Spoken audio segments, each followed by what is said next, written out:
What's going on, y'all? Listen, it's another episode of Minding Your Biz. I'm one of your co-hosts, Dr. Black Wealth, and we got... Hey, guys, it's your girl, Miss Fat Financial, checking in. Listen, welcome to the number one show, all things wealth, business, and finance, and politics. Don't forget that part.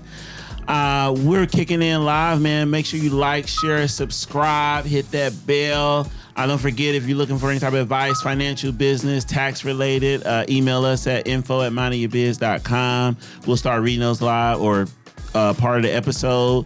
Today, we got a heavy 4 topics. We're going to talk about black private equity. We're going to talk about supporting black businesses. We're going to talk about the self-deportation from Trump and the tariffs on movies. So let's jump right on in. All right. So let's go. Discussion to be had, right? You like movies. I like movies. We go watch the movies, right? So the Sinners was good. Right. Sinners was good. So the Trump administration in good old Trumpian, if that's a word, format, announced via social media Sunday that the banning it says there will be a tariff of banning, there will be immediate, he asked his trade representative Jamison Greer to immediately begin instituting a 100% tariff on movies produced in foreign lands, stating that the countries are offering incentives to filmmakers and studios from the U.S., and to get influence and mislead and misrepresent. So we need to build and bring Hollywood back.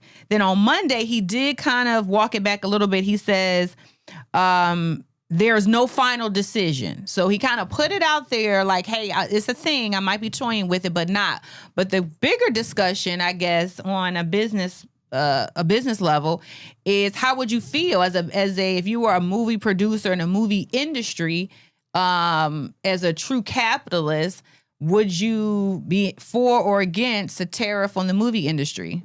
So that's a great question. So context real fast. So on the tariff side, he's charging tariffs for you to produce a movie. It has to be 100% here, just like cars or anything else. So typically in the movie industry, you may film on location in New Zealand, right? Because you love the way it looks. So you may have an editor or a producer or someone in another country doing different things, especially sometimes with like the green screen, that type of technology. You may have a foreign entity doing it. It might be cheaper. It may be more exotic. You may, it could be a plethora of things why you're going overseas. Yeah, I don't like it. I feel like that's stopping my money. That's stopping the growth. I think it's stopping the quality of it. I think it's just stopping everything. I mean, because I think there is some great scenery in the U.S. that, let's be clear, can be used in a lot of things. But when I'm thinking about like being a Game of Thrones fan, a Lord of the Rings fan, like you ain't getting that. I don't know where you getting that here. And a lot of the actors. Think about some of the actors too. A lot of the actors are foreign. Right, 100%. I mean, and then it just makes it better. And I also think back to the craft of it too. I think about Will Smith interviews that the advice he got from Arnold Schwarzenegger. I think he said he got from like, for you to be global. Like, why? You know what I mean? Like, don't just look at local box office for you to be like a thing, hit global. So globally, and when you think about global, Sinners is one of those movies that recently just did that. But, from a global perspective, I think that messes with I don't see what the benefit would be. I mean, I see it on our side, but like, what do you kind of... He's taking jobs away from the arts and entertainment here in Hollywood, right? So you may not, of course, you're losing money from states, right? New York and LA were heavy. For sure. That's just a industry, stupid tax, though. States. And then you had, of course, the film production, makeup, costume, lighting, all of those people aren't getting same thing with anything else. That's what I'm saying. That's like a stupid tax to go after. But none of the arts is benefiting the totality of just America. It's an industry, but that's how every industry is. So that's why. What's the difference between a car manufacturer and a movie manufacturer? It's an industry. I'm definitely giving it a D. I don't like it. I ain't feeling it. I'm gonna give it a D. I think he need to roll back on that one. Just kind of be for it. I'm surprised the Mr. Pro Donald Trump. Because I'm pro capitalist, meaning like there's an inflow, like the money should flow. It shouldn't be hard to do business worldwide. I feel like your especially from a movie perspective. I think at any industry, if someone else foreign is giving you superior work at a cheaper rate, I think you should go for it. And I think to block and have tariffs on anything here because we no longer could produce it at the same or better quality at a lower rate in anything. So my grade, of course, is an F. I don't think at all. I think if you I see why you say that. I'm not putting all that in one box, though. I think you should. Yeah. Movies is very different because... Why? It's still putting people out of business. Well, but movies... The thing is I feel like if it's your craft, you should go through great lengths to capture every mood you want in that movie, right? From the research to the scenery to the take, right? Like, for instance, I keep bringing it up because we just watched it. When you think about Sinners, like it was crafted specifically, right? It looked like Mississippi. With the feel of that movie. So could my dress. I'm crafting it, and I want the best fabric that's in India. Certain stuff, right? I think that, we should have some type of dominance made in America. That's then we have to prove our dominance. I don't think you. I don't want to get off track because we talk about the movies. Okay, no problem. But you see, I'm just saying, movies is different. How the lines change. Because the movies it's a different scenery situation. Okay, so I still give it a D because I don't really like it. I gave it an F. Yeah. No problem. No holds bars. Let the people do what they're gonna do. Okay, next up is what was our next up? Self-Deportation. The Self-Deportation. Yeah. Hilarious. So the current administration in the true Trumpinian fashion. Not Trumpinian. We done coined this. That's right. Because he declares it on True Social. Okay. It's like he's the president. He writes laws on social media. So he said that he is going to give $1,000 to each person who self-deports. Yeah. Right? That's the new goal, to try to get out as many undocumented, and he has a goal, right, that he needs to, his first, I think he passed his first 100 days, so I don't know how far it goes out, but he's already deported supposedly 250,000, and he's supposed to be at 500,000. So that's his goal. And he's like, hey, we got to get him out by any means necessary, because it takes us, they said, about $14,000 to feed, house any undocumented person. So he's like, hey, 1,000 of y'all, I'm going to give it to you one time, be done. Yeah, I'm giving it a self-report and deport. I mean, here's my thing on the immigrants. I think I made this very clear, and I'm gonna make it clear again. I think that I don't think he's wrong. The problem is you just can't group everybody. It's not like a one size fit all glove. There are some people who probably is not good for the country and they need to be deported. And when I think about Americans who ain't good for this but country, we are American. And when I think about paying taxes and my tax dollars is going to serve, a lot of us pay taxes. Let's be clear about that. And poor people pay taxes more than the rich. So when you got your hard-earned money going and you have to think about that. All these cities and states where we're housing these people, and they are, but they're also contributing to the economy. I don't care. It's contributing to the economy. We're going to be losing billions of dollars. You will be gaining long-term. Get them out of here. If you want to come into this country just like everybody else, do the necessary stuff to come in. Then why not put the money in the infrastructure and have a comprehensive deportation system that makes sense? I mean, it sounds good, but Biden was sitting on this for 4 years. Nothing is being all done. Of them. This has been a problem for 50 years. For sure. And so he's now doing something about it. And everything he's doing is being criticized, but nobody's bringing solutions. He has every branch of government. Nobody else is bringing solutions. He has every branch of government. He's using it. $1,000 to get out of here. These are all executive orders. He's not even using Congress to do it legally. Because Congress ain't doing nothing. It could be. He owns every brand. All Republicans. For sure. If he put it in and say, hey, guys, y'all better come up with a comprehension bill. How do we do this? Right. You got every branch. Right. They would do it. I guess. But they still got instead, time. this is like going forward and back because then everything is appeal, has to go through all these different courts. Then it's struck down. That's wasting money and time. By doing an executive order, that's why I feel like it's a nothing burger. So, I'm giving it a big fat F. Okay. It's a waste of money. I don't, why are we giving them $1,000? They're going to go to Mexico and come back. Then they're going to go, I would do it. I would say, I'll self-deport. Right. When you sending me, give me my $1,000. But they're going to be banned. I'm coming back. They're going to be on the list. They snuck in anyway. Y'all don't have any border control. Y'all ain't even fix, what? You fixing up the border. I'll do it 5 times. Oh, my God.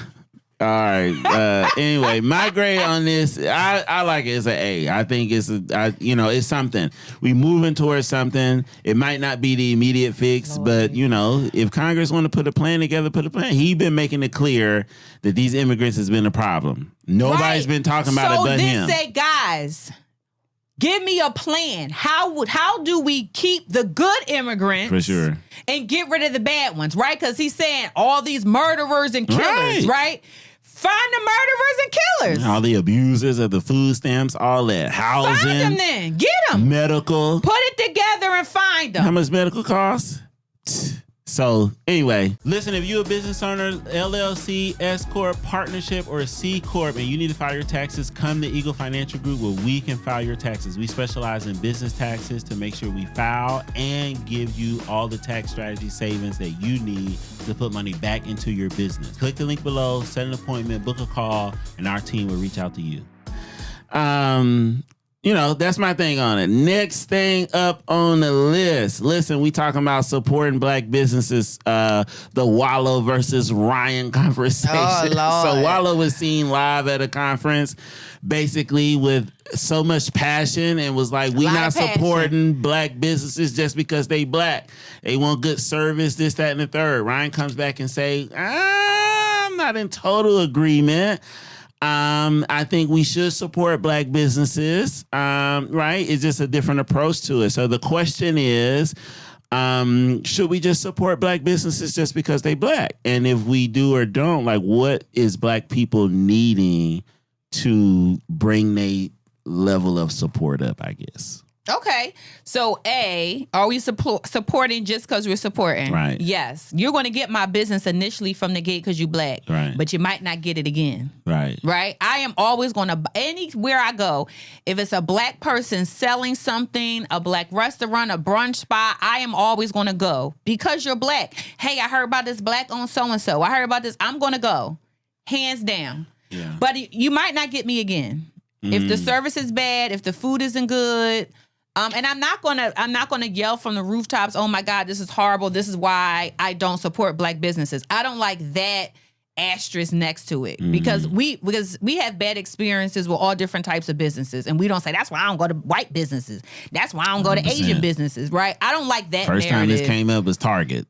I don't like that.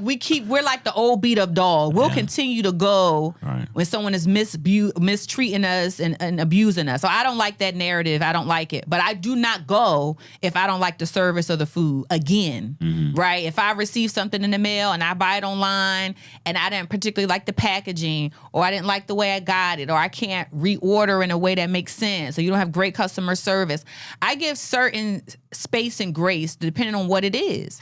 Because I do think in black businesses, the standard for us, we were cut out and shut out of a lot of stuff. And so the more exposure we get, the more information we get can elevate our businesses. And a lot of times, again, when we're starting these businesses, again, we're starting them out of the side hustle. We're starting it out of the pain, and it's not typically started with a lot of structure and planning. We're like just doing it. And sometimes when you just do it, you don't think about reordering and customer service and logistics. Like, oh my God, I make a really good fish fry. I got a line out the door. Now, what does that look like to service people in a timely manner that they're not waiting an hour? Oh my God, I can really do hair. But what is my system in place that I don't have women sitting in the hair salon for 5 hours, right? Because I don't have systems in place. I didn't think that far. Now, that's a good one. I seen a girl, basically, she was a streamer, TikTok, but that's what she was saying. She was like, black businesses they're not doing good. She was like, I gotta set a hair appointment. She was like, I gotta come, hair wash, trim, part it, this, that, and the third, because you're not doing all these things at the hair salon. Yeah. So, I don't, it's a thing. I don't patronize again. I've done that, and people are like, you gotta come with your hair washed. I'm not your client. You got people for that. I am not her. Right, so I think I give space and grace where that's necessary, but we do have to elevate and think about the system, the logistics, and that's exposure. That's exposure, how business should really run. And a lot of us, and that's the difference between taking a mom and pop store, making it scalable, making it into a brand or to $1 billion business, because you have to have systems in place. And a lot of us don't get there. Yeah. And I think it's exposure. I think Wallow has a very valid point. But I'm not in that energy and vein, right? I support our people because I know that we've overcome so much to even get here. Yeah. I just, so am I great in it? Is there a grade? Am I supposed to be great in it? Yeah, for sure. You can. I mean, I guess I don't know if it's a grade really though, but I guess you could. Just having a discussion. Yeah. Okay. I mean, because we definitely can't give it an F because it's black people. I guess you could grade the stance on it. Yeah, maybe. But I mean, it's a take. If I'm Wallow, I'm giving it a C. I get his passion. Yeah, I get his passion, but we can't space and grace for where it needs to be. Yeah, maybe I give him a B minus. Yeah, for sure. I mean, I'm with you on that. So let me out the gate. If we're gonna grade like from the Wallow perspective, because this is kind of how this kicked off. I'm definitely giving it a D. I didn't like it was, I'm going to be honest from my perspective. At first glance, it was given, I got some money now. I want to shop with whoever I want to shop with. Okay. And when you start to think and move in that way, as a lot of people who start to make money do, I know. They from like, a celebrity I got it out the hood. You need to get right it. now, they punch down. They start to punch down, and it's like, well, I can spend my money with the white person, this, that, and the third. And a lot of that mentality is you being in close proximity with white people. You better come on, right? Now. And that's just being truthful about it. Who this person today? What happens is. Talking good. Because what happens is even when we judge black businesses that are not good, you're aligning that with another white business. Mm-hmm. And the truth about business is there's really no rules to this arena. Business is a wild, wild west arena, if you will. Corporate America was built how they wanted to build it, and it became their standard. Mm-hmm. That's not the standard, right? And I'm just being honest. I've never. And we from New York, Bronx, grew up in Atlanta. I've lived in Colorado, came back to Atlanta. I've never been in a black space where I was mistreated or I can't just relate to it. No bad service, if you will, right? And because most of us have restaurants, so either the food is good or it ain't. I mean, and then most of us who have restaurants, you got to be real. We're cooking like soul food. I know how long it take me to make Thanksgiving food, so. You know what I'm saying? Like it's a nuance to it, and we're trying to be too much in close proximity to white people in their business, and you're trying to be like them, and I don't like it. I think we should support black businesses because when businesses have that pivot, right? And I'm probably speaking a little passionate about this because I'm realizing it myself. When you have that room of like, shit is tight. I'm crushing up against deadlines. People coming, I need to take the business. I gotta let go staff. I gotta do this work. I gotta take in business. I still want a quality of work. That's when you really realizing that you need people, systems. In addition to that, to do that though, you need income. Yeah. So either I need more exposure from more people, a little bit of patience there. I'm not saying that we have to be totally rude or not communicate with what people or what we got going on. Sure. But you need that income to then produce the structure of the system to move past that point and for you you need to the money say, to fund the system to pay for it. For you to say now that, okay, boom, I took my mom and pop restaurant or accounting firm and now we got a full-fledged firm here. And that's not being, patron to you having bad service. I think having bad service might correlate with just people having bad character. If you're not a people person, don't go into business or partner with somebody else. I do agree with that. Again, I just don't like the close to whiteness, right? It's given like because you made your money off these same people. Absolutely. Off these people on these social media platforms through YouTube, but it was black viewership. And now that I'm here, I'm New York Times bestseller. You want to give them your birthday kiss. Now I want it right. I want to shop with white people. You know what I mean? And it's nothing against that. Well, but don't bring that in my arena to degrade my black businesses. That's period. the pot of gold at the end of the rainbow. That's the pot of gold, right? And so that speaks to a broader issue of that proximity to whiteness and really that self-hate, right? In the propaganda and the brainwashing us as black people feel like we've shed, but it manifests and it seeps out when black people elevate and climb the ladder. They start to punch down like our white counterparts, For sure. right? Because that's now your symbol of success. Right. And so you turn your back on those and go, well, I made it. I got it out the hood. You should too.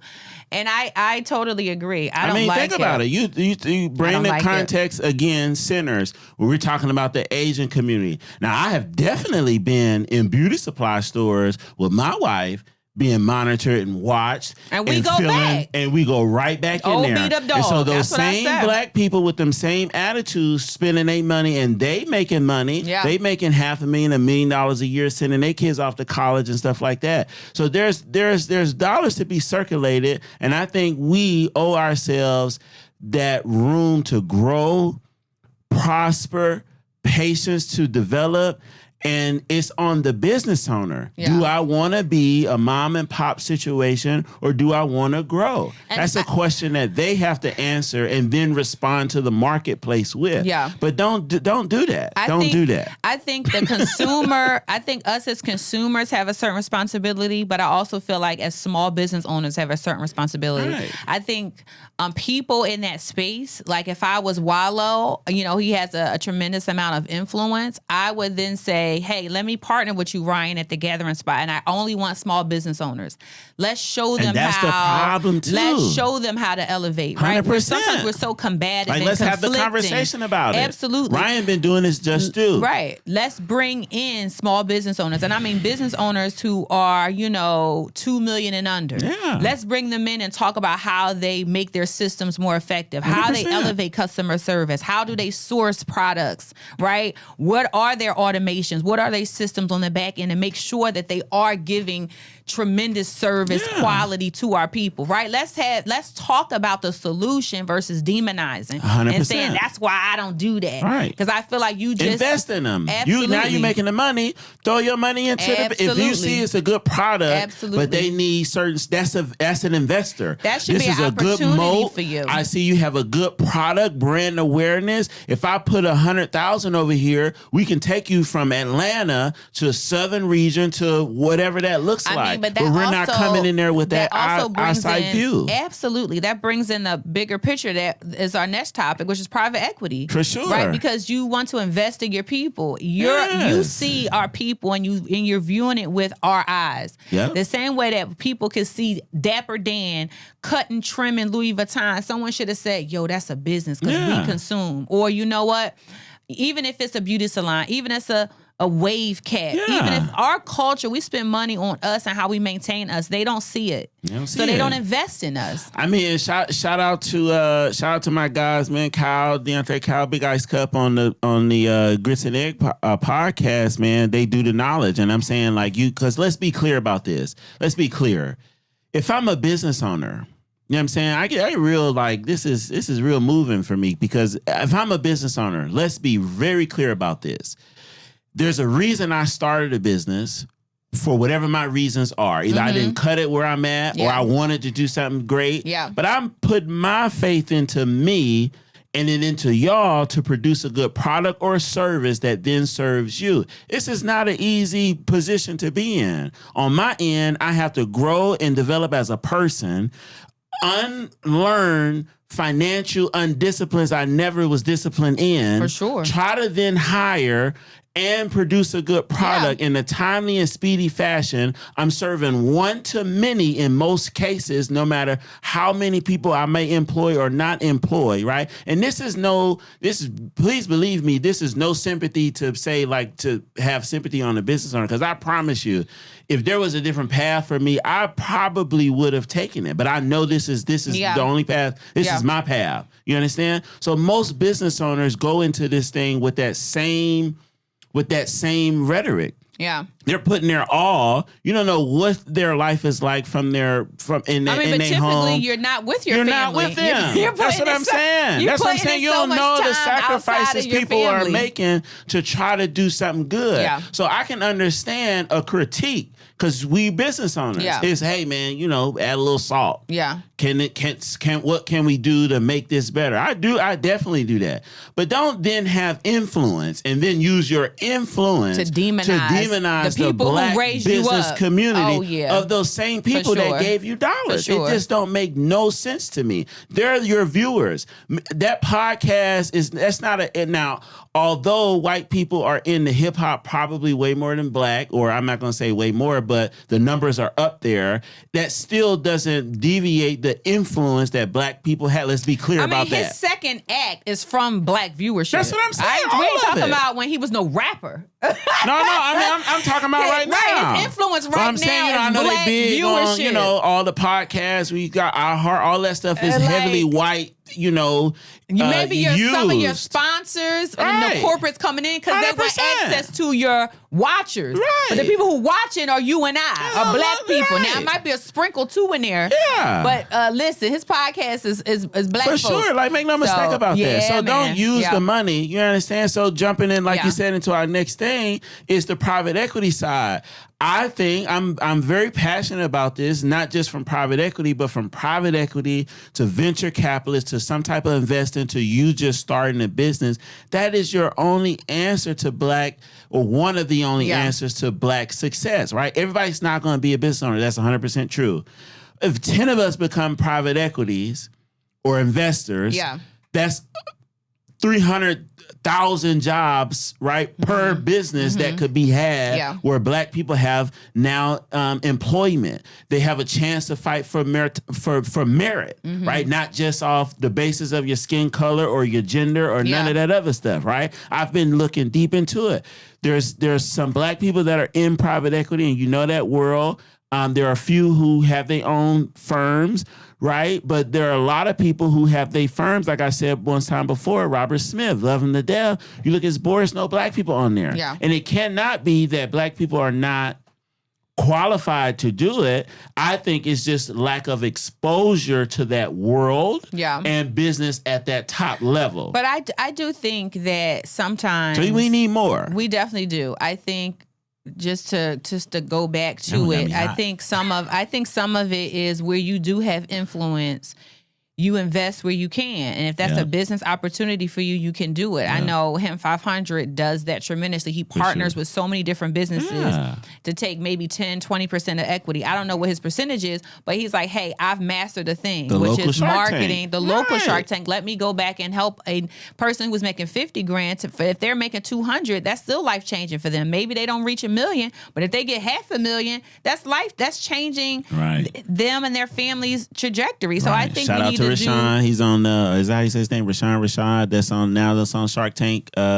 Williams, co-owner into I think either the Braves or the. Oh, I don't know the new Shark Tank people. Yeah, he's a black dude, local black guy. Shout out to here him. in Atlanta, but no, I and you don't have to necessarily. You could create your own Shark Tank in your own mind if you've mastered a thing.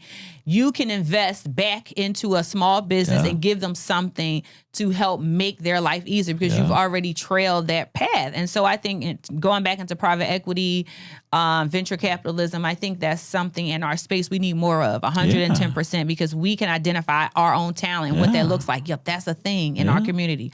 The short story that I'm going to make really fast, you know, I'm a Black girl who wears extensions, amen, okay? So let's be clear. I do have Indian in my family, but we, you know, it's not. Okay. I want to say maybe over 20 years ago, Black, of course, we didn't have things that you can just go into the store. A lot of our beauticians and our creative girls had to make it. Yeah. So there were things called tape-ins that you could do tracks and just tape it in, right? But we did not own it, didn't trademark it. But a friend of mine, her name is Kia Smalls, amazing. She was doing tape-ins and sewing in clip-ins 30 years ago. Oh, wow. 30 years ago.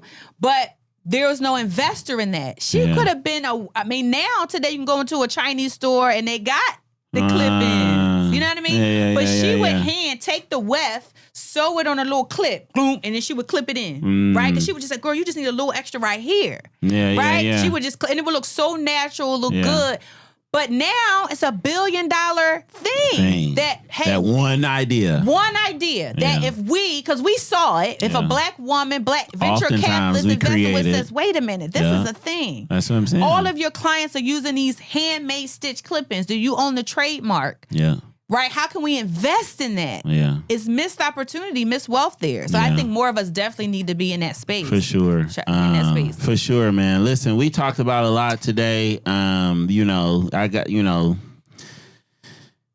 we are a people who you have to think about it. We're still young. I have to reel this in for me. You do. You are super hard.